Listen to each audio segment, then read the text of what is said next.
വന്നിരിക്കുന്നത്.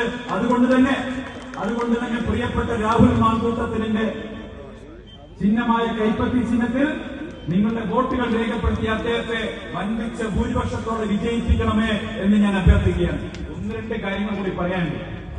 കാരണം ഒരുപാട് പേര് പ്രസംഗിക്കാനുണ്ട്, എനിക്ക് ഒരുപാട് കാര്യങ്ങൾ പറയാനുണ്ട്. ഞാൻ ഇന്നലെയും പറഞ്ഞിരുന്നു. പക്ഷെ അതിന്റെ വേദിയാണ്, അത് തെരഞ്ഞെടുപ്പ് പ്രചരണ വേദിയാണല്ലോ. എന്റെ ന്യായീകരണം പറയേണ്ട വേദിയല്ല. അതുകൊണ്ട് ഞാനത് പറയുന്നില്ല.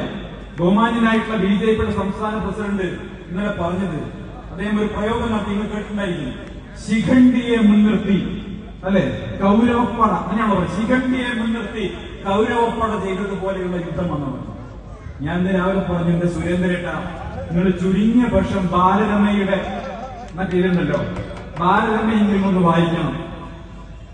ഏത് ഇവിടെ ശിഖണ്ഡിയെ മുൻനിർത്തി യുദ്ധം ചെയ്തത് പാണ്ഡവപ്പടയാണ്, കൗരവപ്പടയല്ല. മൂപ്പർ എന്തുകൊണ്ടാണ് ഇങ്ങനെ പറഞ്ഞത് എനിക്കറിയില്ല.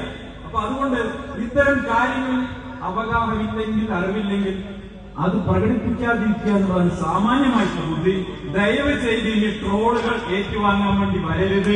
ദയവ് ചെയ്ത് ഇത്തരം കാര്യങ്ങൾ പറയുന്നതിന് മുമ്പ് പഠിച്ചിട്ട് പറയാൻ വേണ്ടി ശ്രമിക്കണം, അല്ലെങ്കിൽ പറയരുത്. ഇത് മാത്രമേ പറയുന്നുള്ളൂ. ഇവിടെ ഒരുപാട് കാര്യങ്ങൾ ബാക്കി പറയാനുണ്ട്. എന്തായാലും ഇന്നിപ്പോ മുഖ്യമന്ത്രിക്ക് വലിയ പരാതി.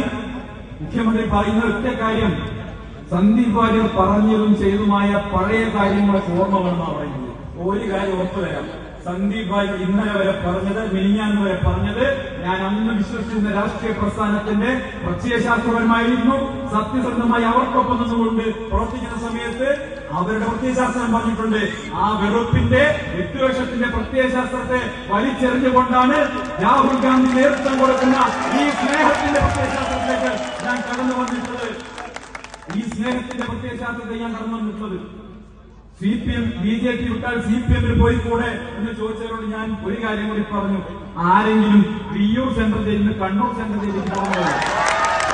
ഞാൻ ഈ ജയിലിൽ മോചിതനാണ്. 20 വർഷത്തെ ജീവപര്യന്തം അനുഭവിച്ച് മോചിതനാവാൻ വേണ്ടി വന്നയാളാണ് ഞാൻ. കണ്ണൂർ സെൻട്രൽ ജയിലിലേക്ക് മാറ്റി കിട്ടാൻ വേണ്ടി അപേക്ഷിച്ച ആളേ അല്ല. അതുകൊണ്ട് അതിന് താല്പര്യവുമില്ല.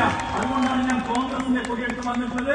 ഒരു തർക്കവും വേണ്ട. കേരളത്തിലെ ഗ്രാമാന്തരങ്ങളിൽ പോയി ഇവരുടെ ഈ കൂട്ടുകെട്ടിനെ തുറന്നു കാണിക്കുന്ന പരിപാടികളുമായി കോൺഗ്രസിന്റെ പേരിൽ ഉണ്ടാകും എന്ന് ഉറപ്പ് നൽകിക്കൊണ്ട്, പ്രിയപ്പെട്ടവരെ, നിങ്ങളിൽ ഒരാളായി ഇന്നലെ മുതൽ എന്നെ സ്വീകരിച്ച ഈ പാലക്കാട്ടെ കേരളത്തിലെ ലക്ഷാവധി കോൺഗ്രസ് പ്രവർത്തകരുടെ മുന്നിൽ നമസ്കരിച്ചുകൊണ്ട്, UDF പ്രവർത്തകരുടെ മുന്നിൽ നമസ്കരിച്ചുകൊണ്ട്